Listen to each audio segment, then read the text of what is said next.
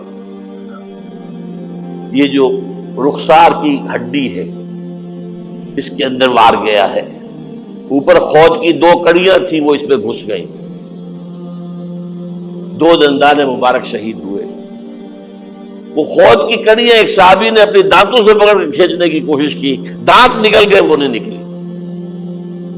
کیا جتن کر کے نکالی گئی ہوگی تو خون کا فوارہ، اتنا خون گیا ہے کہ آپ بے ہوش ہو گئے، گر گئے. اور مشہور یہ ہو گیا کہ آپ کا انتقال ہو گیا، شہادت ہو گئی. یہ سیرت کبھی پڑھی ہے؟ حضرت عائشہ کے ہوش کا تو یہی دور تھا نا. یوم طائف میں جو آپ کیا تھی، بچی تھی، انہیں کیا پتا کیا ہو رہا ہے اس لوگ کے ساتھ.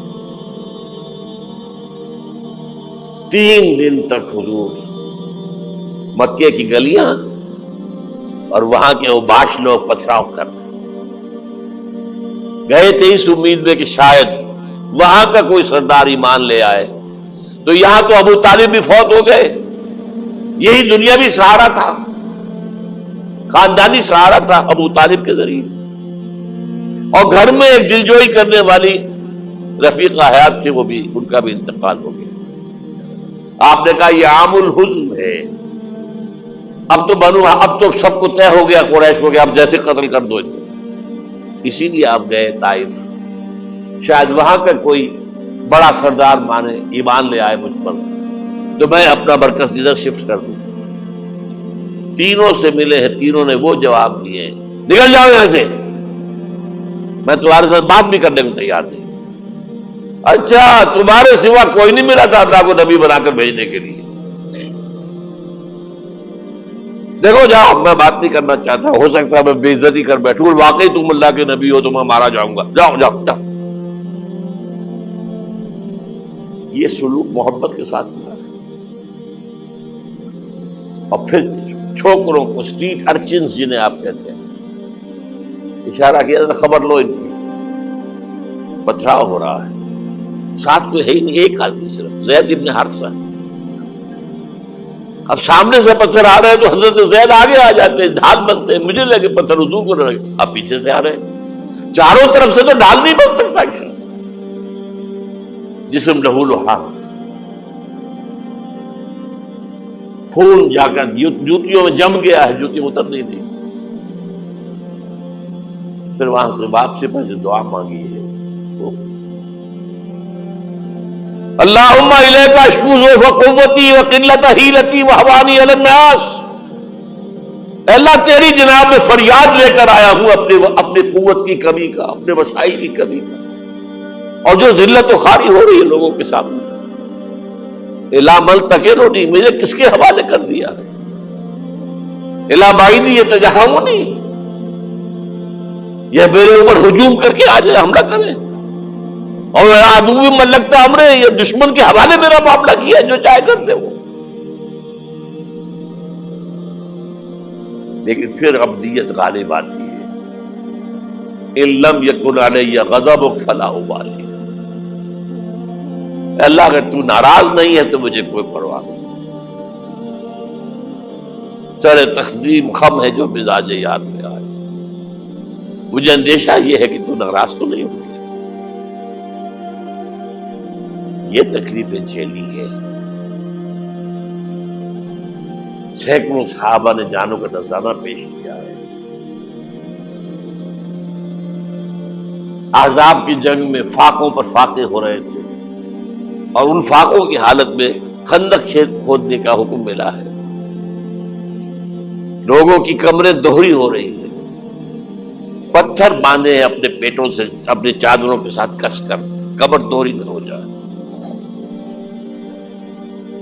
اور جب صحابہ کدالیں چلا رہے ہیں تو کیا کہہ رہے ہیں؟ نحن الذین بایعوا محمدا علی الجہاد ما بقینا ابدا اللہم لا عیش الا عیش الاخرہ. صحابہ کہتے تھے ہم وہ لوگ ہیں جنہوں نے محمد سے بیعت کی ہے کہ جہاد کرتے رہیں گے جب تک جان میں جان نکل جائے تو بات اور جان ہے، چاہے ابھی بھوک سے کمر دوڑی ہوئی جا رہی، جان تو ہے. اور ایک دفعہ کہتے تھے اللہم لا عیش الا عیش الاخرہ، اے اللہ عیش زندگی تو آخرت کی زندگی ہے. اور حضور فرماتے تھے، حضور کے بیٹھے ہوئے نہیں تھے گاؤں تکیہ لگا کر، پتھر اٹھا اٹھا کر خندق میں سے لے جا کے باہر پھینک رہے تھے. جب صحابہ کہتے ہیں اللہم لا عیش الا عیش الاخرہ، حضور فرما رہے ہیں فاغفر الانصار والمہاجرہ، اے اللہ ان انصار اور مہاجرین کی مغفرت فرما دو. پھر حضور کی خدمت میں کچھ لوگ آئے، حضور اب یہ فاقہ ناقابل برداشت ہو گیا، دیکھیے ہم نے یہ پتھر باندھے ہوئے اپنے پیٹ کے ساتھ. حضور نے کرتا اٹھا کر دکھایا، وہاں 2 پتھر بندھے ہوئے. یہ ہے سیرت النبی. آپ کس چیز کو سیرت النبی سمجھتے ہیں؟ بہرحال اس موضوع پر میری ایک کتاب ہے منہج انقلاب نبوی، یہ انقلاب کیسے آیا تھا. اگر دل میں ذرا بھی آرزو پیدا ہو گئی ہو کہ اللہ قبول کر لے مجھے قبول کر لے اس کام کے لیے، تو وہ کتاب آپ کے لیے مسٹ